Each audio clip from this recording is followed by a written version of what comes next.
Before we begin this episode, I need only 60 seconds of your attention. This week and this week only, we do our only fundraiser of the year, GiveTorch.net.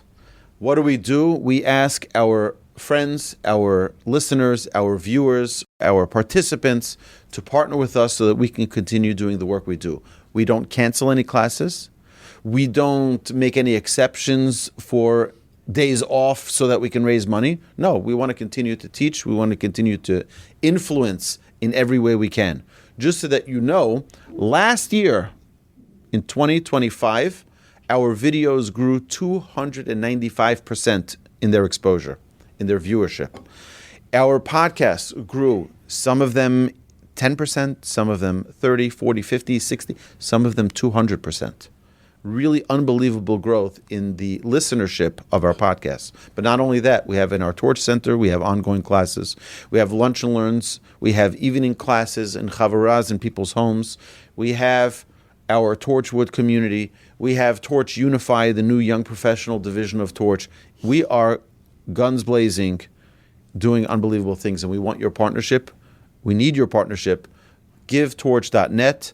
Thank you. And if you want to hear an extended pitch, you can listen at the end of this podcast. We have some testimonials from participants, and you can hear more about what we do. My dear friends, thank you and enjoy the episode. You're listening to Rabbi Aryeh Wolbe of Torch in Houston, Texas. This is the Everyday Judaism Podcast. Welcome back, everybody. Welcome to the Everyday Judaism Podcast. Today we are going to tackle the laws of Kashering Utensils. In Hebrew, it's known as Hagalah. This is coming from the Kitzur Shulchan Aruch, the abridged code of Jewish law. Halacha, Siman number 116, Siman Kuf Tes Zayin. So when a utensil is used for cooking non-kosher food or Chametz, the flavor of that food is absorbed into its walls. This is a very fundamental principle. You have to understand. It's absorbed into the walls of the utensils. When other food is subsequently cooked in the utensil, the flavor of the non-kosher food or chametz is emitted from the walls of the utensil and can become absorbed in the food, causing it to become prohibited. Therefore, in order to permit such utensils to be used for kosher or for Pesach foods, the absorbed prohibited flavor must first be removed. This halacha is derived from the verses in Numbers chapter 31, verse 22 and 23, in which Elazar the Kohen instructs the soldiers returning from war against Midian on the procedure of kashering various utensils found among the spoils of war. Kol davar asher yavo ba'esh taviru ba'esh v'toher. Only the silver and the gold and the silver, the copper, the iron, the tin, and the lead, everything that comes into the fire, you shall pass through the fire and it will be purified. The purification process is based on the principle of Kebol'o Kach Pol'to. The way it absorbs it, the same manner in which the forbidden matter was absorbed, so it is expelled. Therefore, the purification requirement of each utensil or vessel is based on the manner in which the forbidden flavor was absorbed. For example, a utensil that was used by being heated on a fire, a kli rishon, primary vessel, so you had it on your stove, heated up on the fire, must be kashered in such a utensil, while a utensil upon which a hot liquid was poured may be kashered by pouring hot water onto it, known as irui. This siman discusses the laws of purging utensils that were used for chametz or not kosher in order to permit their use on Pesach or permitting their use anytime. It should be noted that although Hagalah purging with boiling water may be performed when halachically appropriate, nevertheless, due to various considerations, including the difficulty of performing Hagalah, the limitations of its effectiveness for certain types of utensils, as well as the availability of utensils at a reasonable price, nowadays, Practically all Jewish households keep separate sets of Pesach utensils stored away for the entire year and rely on Hagalah or Libun, which is burning something with a flame, with an open flame, primarily for items such as sinks, stoves, and ovens, as well as other items that are impractical or expensive to replace for Pesach. So again, today it is very economical or relatively economical to just buy another set of dishes, to buy another set of pots and pans. So we have separate sets for Pesach, and therefore it is not as commonplace for people to do ha'agalah for items that they want to use for Pesach. Now, I'll give you an example where many people do ha'agalah. One of them would be your silverware. So if you have your Kiddush cup or your Kiddush goblet that's made out of silver that you want to use for Pesach, for your 4 cups of wine by the Pesach Seder. So how you're using it, you use it during the year, you use it on your regular Shabbos table with bread, with chametz, with other things, with your leavened items. Now you want to use it on your Pesach Seder, it has to go through this kashering process of ha'agalah. Okay? Because buying a silver goblet could be expensive, especially with the price of silver is at right now, it could be exceedingly unreasonable for someone to buy another one. Okay, so now the halacha is going to talk about the practical steps of how this is done. Kitzur begins the Siman with a discussion of which types of utensils may be kashered. Kol klei cheres, any earthenware utensil shenishtamish bo chametz that was used for chametz, lo mehani le lo hagalah v'lo libun, can never be purged from its status. Okay, not libun, not hagalah. Libun is again direct fire. I have a blowtorch that I have for Pesach, and the grates, for example, for our stove, I put it under direct fire, so it's like a blowtorch going to it. It burns everything out of it. Okay. It's cleaned first, and make sure there's nothing on it, and then just fire, actual blowtorch, fire.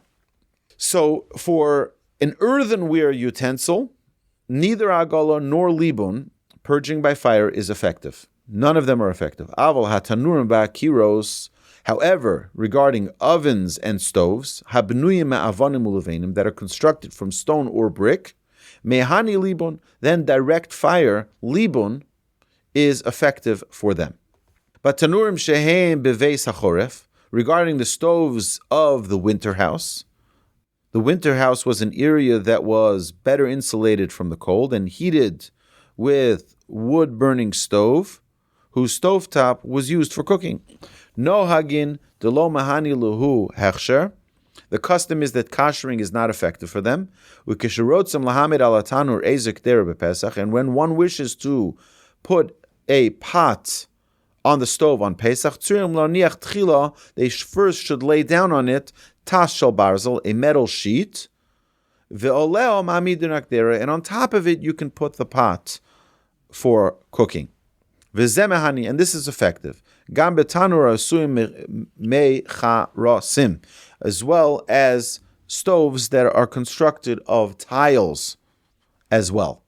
Clay eights, wooden utensils, v'klei matachos, and metal utensils, v'klei even, and stone utensils, v'klei eitzim, and bone utensil, etzem. And bone utensils, mehani lu hagalah, may be kashered with hagalah. So what is hagalah? Hagalah is, very, very simply, and I'm sure he's going to mention it in a few minutes, is that basically, imagine you take a big pot, a big soup pot, industrial size soup pot. Fill it up with water, and you put it under a fire. It's going to take a long time. But if you put one of those Texas size burners, are they called corn burners or something? They have a name for it. The ones, the big burners, the propane burners. So they basically, those burners will heat up that water to the point where it is bubbling. So it's 212 degrees. And once it is bubbling, you can put the item in there. Be very, very careful, obviously. You put this, let's talk about our silver goblet that we want to kasher for Pesach. You put that silver goblet in that bubbling water, and then you take it out, and it is now fresh and clean of all flavors, all absorption of anything. It has been burnt out, as good as new. So now it's not milk, it's not meat, it's not parv, it's not treif, it is neutral. It's do with it as you wish. Okay? So that's an example. We'll use that example whenever we're talking. Imagine it's a big pot filled with bubbling water at 212 degrees. That is Hagalah. Libun is when you use a blowtorch, which is considerably hotter than 212 degrees, and burn it to whatever may have been on it. You're burning it out, and it's no longer there. Okay, so those are the two types of ways you can kasher it. There's another way, by the way, which is irui, which is direct pouring of water. But again, getting the water to that bubbling temperature, and you pour it. So you're in a sink. What are you going to do in a sink? You're not going to take the sink and put it into a pot, right? So you have to pour water. The bubbling water you pour onto the sink. Same thing as with your countertops. Your granite countertops, your marble countertops, if you have stainless steel countertops, same thing. You can kasher it with irui, which is pouring that bubbling hot water, 212 degrees, on it. Okay. However, if it is an article that gets ruined with boiling water, such as utensils whose parts are glued together with an adhesive, and by pouring boiling water or putting it into boiling water will weaken it. And even if only the handle is glued together with an adhesive, Hagalah will not be effective, because we're concerned because we're concerned that he's not going to properly kasher this utensil. And therefore, Hagalah is not appropriate for it, and it is not effective either. Halacha number 3. Hagalah is effective only to remove flavor that is absorbed in the walls of the utensil, not for actual chametz that is adhered to the utensil. Therefore, before Hagalah, the utensil must be clean and prepared for Hagalah. So this is another thing that we need to understand, that when they're going to announce, the HK, the Houston Kosher Association, does it now. Torch used to do it. We used to do it at the JCC every year. We used to do Hagalah. And anybody who wanted to take their non-kosher for Passover utensils and make them kosher for Passover, they would bring it and we would do Hagalah. What was the requirement? The requirement was, number 1, it had to be clean. That means you can't have, crusted over, dried, whatever it was, chametz on the pot or pan. It had to be sparkling clean. And number 2, there's another qualification we'll see very shortly, it had to be not used for at least 24 hours. Not used for at least 24 hours. The same applies for anything you kasher. So if you're kashering an oven, it can't be used for 24 hours. You're kashering a sink, it can't be used for 24 hours. It has to be spotless clean. You have to clean it. Same thing with your countertops. Same thing with everything else. It has to be clean and then not used for 24 hours before kashering it.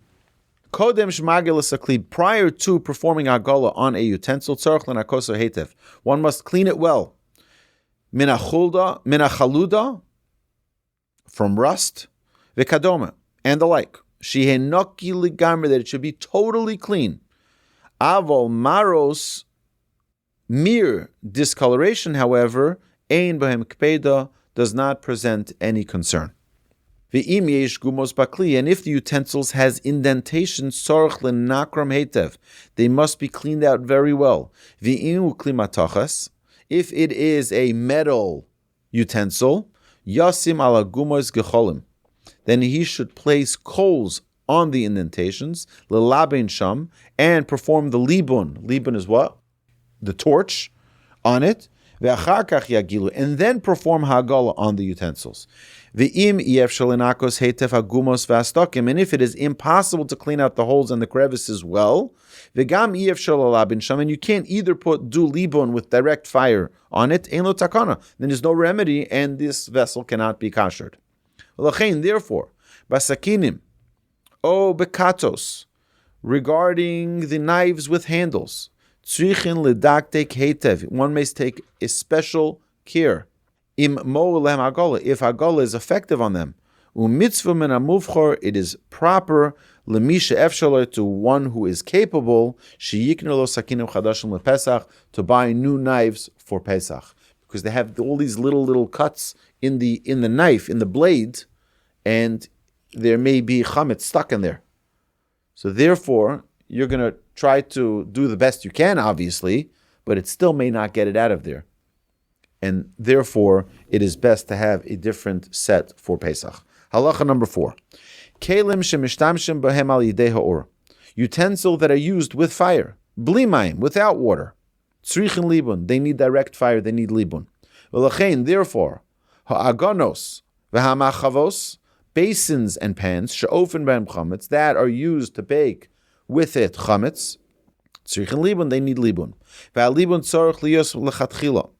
Initially, the libun should be libun chazak, a strong libun, ad sheyu nitzotzos nitazimim, to the point where sparks fly out from the direct torching. It's like sparks. You see sparks because it's taken away everything that is on it.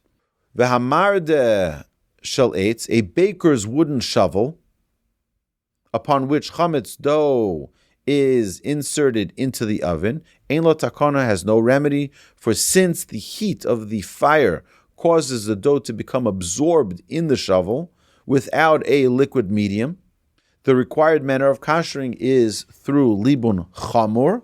Since a wooden shovel would not withstand such heat, it would totally burn it. Therefore, it cannot be kashered for Pesach. Halacha number 5. The following seifim discuss the proper method of hagalah for various utensils. Kitzur begins with a discussion regarding a case that was commonplace in earlier times, namely a utensil that was repaired with a metal patch. So what used to happen was, today we don't find such things, but they used to go to a blacksmith. If they had a hole in their pot, what would they do? They would have it soldered on. You would have a patch to the pot, so that now they don't have to buy a new pot. It was cheaper to go to the blacksmith and have him patch on a new piece of metal. So we're going to talk about those types of utensils first. Now, we don't have the same thing today, particularly silver. We mentioned this previously when we talked about kashering. If silver was used, many times silver would be taken to the silversmith and he would repair. If there was a hole, if the stand, whatever it was, they would resolder on silver. Kli sheyeshlo tlai, a utensil that has a patch, imhu be'inyan, if it was attached in such a manner, sheyesh lachush, where there's room or concern, shema yesh tachas hatlai mashu chametz be'in, that perhaps there's a small amount of actual chametz beneath the patch, azai, the law is then tzorch mikodem l'labein oso makom, ad sheyeda beveru she'im hayasham mashu chametz hayanisraf. So the first thing you need to do is do libun on it, which is under direct fire, torch it, to the point where if there was chametz under the patch, that it would be burnt out, and then you do hagalah. So until he knows for certain that had there been a small amount of chametz there, it would be burnt up. And then he can do hagalah on it. Ve'im ein chashash, and if there's no concern that there was chametz there, sheyesham chametz be'ein, azai im hoya hatlai nase koidem sheimshtamshu bo chametz yochol lahagilo kemo shehu. If the patch was made attached to the utensil before they used the utensil for chametz, so it was done before you used it for any type of chametz, he may perform hagalah on it as is with the patch, For in the same manner that the pot absorbed the chametz through the patch, it will expel it through the Hagalah. The kemosha bolas chametz kach yaflitu ba'Hagalah. Yaflito ba'Hagalah. Aval. Im nishtamish tchila b'hakli chametz. But if the utensil was first used for chametz, and then the patch was placed on it, then Hagalah is not effective. For the area that is underneath the patched area. Rather, additionally, before Hagalah, one must place coals on the patch, in order to do libun on that place, which is direct fire. V'im atlai nischaber behatochas bdil o kesef v'chadome yochel agilu kamoshu. However, if the patch was attached by soldering it with molten tin or silver or the like, one may perform Hagalah on it as is, for the absorbed chametz was burnt up then during the soldering, and therefore we're not concerned. Flavor is generally not transferred into the walls of the utensil without any presence of heat. So cold doesn't transfer flavor. Heat transfers flavor. It's a general principle in the laws of kosher, right? So therefore, a utensil that was used only for cold food may usually be washed out thoroughly and used for Pesach. In this ifim that follow, Kitzur cites a number of exceptions to this. Madocha, a mortar in which food substances are crushed or ground, in a region where the manner is to crush in it, Devarim charifim, sharp food items, im chametz biyachad, together with food, tzarich libun kal, it needs a light torching of libun. Dahainu, that is, shememalim bo gecholim bo'aros, we fill it with burning coals, shiyar tiach kol kach, so that it is heated to the extent ad shehakash nisraf olav mibachutz, that the straw would burn if it would come in contact with it from the outside. In a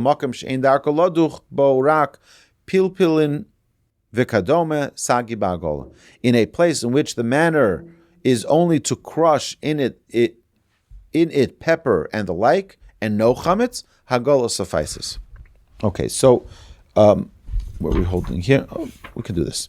Another exception to the rule that a transfer of flavor cannot take place without the presence of heat in a utensil in which cold liquid was held for 24 hours.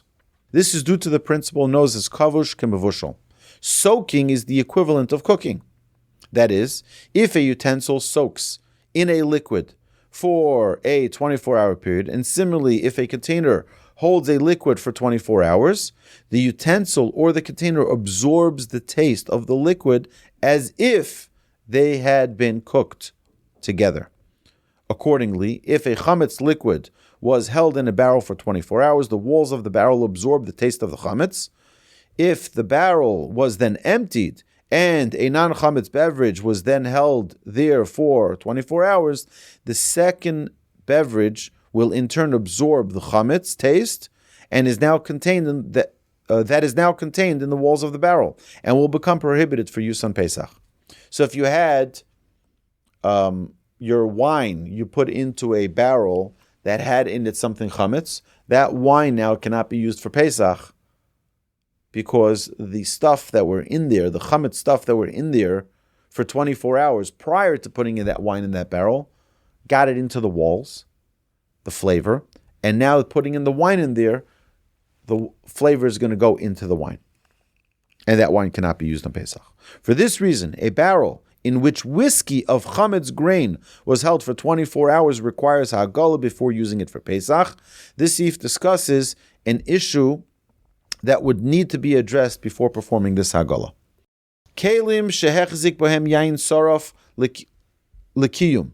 Regarding utensils in which whiskey or any hard liquor was held for storage, ein tam v'reach hayain saraf niflat al yidei Hagalah. The flavor and odor of the whiskey cannot be purged by means of Hagalah. Rak im bishul osa im bishel oson hetav, unless one thoroughly cooks or boils the utensils, b'mayim im efer, in water and ashes.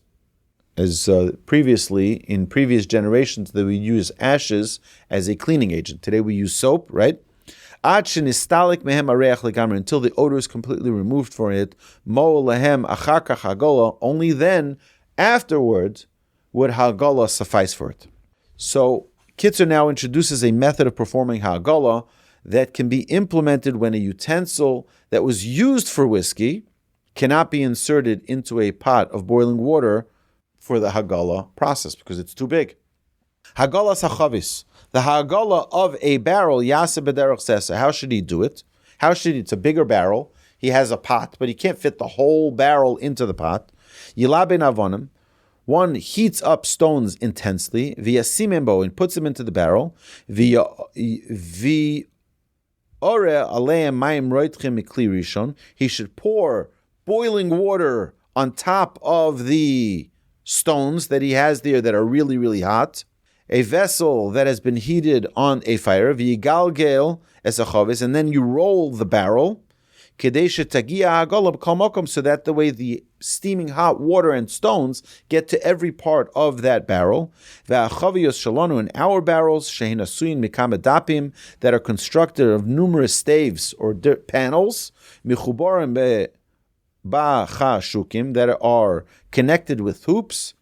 Im amad bohem chametz, if chametz was held in them, could go in yain sarf like whiskey, or shehechzik bohem kamach, or if they kept flour in such barrels, lo mahani le'Hagalah, Hagalah is not effective because they're different panels. I'm assuming that it's because they would get in between. When the barrel is constructed from a number of staves or panels that are held together by the hoops, it is virtually impossible to fully rid them from the residue that has become embedded in the crevices. They can therefore not be kashered. So if you use sherry cask, is wine first and then you use it for whiskey. But if you use the opposite, you use bourbon barrels and then you're putting your kosher for bourbon is different because it's made out of corn, which is kitnios. But let's say keep it with whiskey, right? So whiskey, which has actual wheat, and that's pure chametz, the purest chametz, you wouldn't be able to use the modern day barrels because they have these separate panels, and because in the cracks and the crevices in between those panels, it's going to be virtually impossible to kosher them. Halacha number 9. Kol davar shetzarich hagalah, anything that requires hagalah mahani lekalipa, peeling off a layer of the utensil with a craftsman's tool is not effective. Elavada eladafka hagalah. Only hagalah is effective. So chiseling off a layer of the pot is not going to do anything. You have to do it with hagalah. Hagalah is the only way you can kasher it. We have just a few more halachas here. Is this too much for everyone, or is we good? Okay. Okay, so halacha number 10. We have 18 total. Yeah, we'll stop here. Let's stop here. Next week, God willing, we'll continue from halacha number 10. We'll have part 2 next week. Now we're going to open the floor to your questions. My dear friends, listeners, viewers, you can be part of our class by asking your questions online. Send it in email to askaway@torchweb.org, askaway@torchweb.org. I look forward to seeing your questions in my email box, my inbox, and sharing them with everyone in our broadcast. I look forward to hearing them. Till next week, my dear friends, have an amazing week. And here we go with Ask Away number 37. You've been listening to Rabbi Aryeh Wolbe on a podcast produced by Torch, the Torah Outreach Resource Center of Houston. Please help sponsor an episode so we can continue to produce more quality Jewish content for our listeners around the globe. Please visit torchweb.org to donate and partner with us on this incredible endeavor.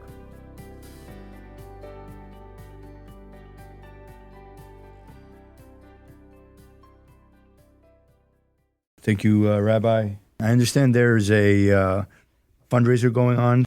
Why would listeners want to donate to Torch versus other organizations? So very, very good question. Very valid question. I want to tell you something like this, okay?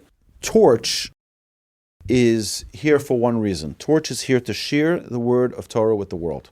Any one of you listeners out there listening on a podcast, listening in a video, last year alone, our video exposure grew 295%. If I told you that there was an investment in the stock market that is going to grow 295%, everyone would invest. I am telling you, my dear listeners, that last year our YouTube videos alone grew 295% by our viewership. Our podcast, there are many podcasts that grew by well over 200% as well. This is a great investment. I really believe so. I really feel this in my bones. I know myself that I keep a very meticulous log of all of our videos. Last year in 2025, we published 1,092 videos. I don't know about you, but I think that's a lot of videos. Baruch Hashem. To me, it's an exceptional privilege to be able to teach and learn Torah together with so many amazing people, not only you here in the room and those of you on Zoom every day, but also those listening on the podcasts and those of you watching live online or later online, or video on demand. And we're on all these different platforms. It's all because we have a foundation here in Houston, Texas, where we learn, teach from our Torch Center and share that Torah with the world. That's just one component. We have the Torch Center, we have our Torch Media. We also have Torchwood, which is a Torch community with now 15 families, robust programming for the men, for the women, for the children. Every Shabbos, there's over 100 people there for Kiddush and for davening. It's unbelievable what goes on over there. And then we have our newest young professional division, our Unify. It's just unbelievable the things that are going on. And what we're trying to do is really open up for people one time a year where we ask everyone to invest in Torch. This is a time, get in on the ground floor, because the mitzvahs that we're trying to do, we cannot do without the support of the community. That's the honest truth. I don't say it as a cliche, oh, we're partners, da-da-da-da. We cannot do it. We can't keep these lights on. We can't record. We can't have these cameras. We can't do the broadcasting. We can't do any of this without the support of our partners. And therefore, this 1 week that you have, you can go to givetorch.net, givetorch.net, and contribute. Every dollar that you contribute is matched by donors. The entire week, the campaign will be up till we reach our goal, because this is our budget for the year. We do everything we can to not stop even a single program to raise money. We're continuing. All of our classes will be on. Our Monday Lunch and Learn will be on. Our Monday night Musar Mondays will be on. Our Tuesday morning classes will be on. Tuesday night classes, Wednesday, everything is on. Because that's why we're here. We're here not to raise money. We're here to teach Torah. So if y'all would be so kind and generous and support us, we'll be able to end this campaign, just like they did for the temple, right? What happened in the temple? They said, enough donations. I'm ready to do the same. Please help us, my dear friends. GiveTorch.net. GiveTorch.net. Thank you, Mark. I appreciate your question. Now, I want to talk about giving to Torch. Okay. We are so blessed that God has given us, and it's not just for us, it's for the whole world. As a matter of fact, our choice being chosen is to be a light to the nations, to bring Torah to everyone, okay? They don't have to all do the commandments, but this is, as you have often said, the owner's manual for living. And for those of us who grew up at a time where a good Jewish education was not available to us, now there was a little bit here, a little bit there. I am so grateful that I get to come here 4 times a week. But more importantly, as a good friend of mine once said, if you could learn everything from a video or a book, there would be no universities. And here at Torch, not only can you come and participate, but even if you can't come, we take people on Zoom who ask questions, And I don't know any other organization where you can actually participate long distance with a rabbi. So studying Torch is like trying to eat an elephant. You do it one bite at a time. How do you learn Torah? One bite at a time. And that's what you give to us. And for all of you out there, not only is this invaluable, you couldn't put a dollar value on it, but in addition to that, it's always free. And the only way it is always free is if you help provide the funds that we need. They only ask once. You go to some places every single week, they pass the pot and try to get money out of you. Yeah. But here, they wait once a year. They don't bother you. They don't send out a gimme, gimme, gimme.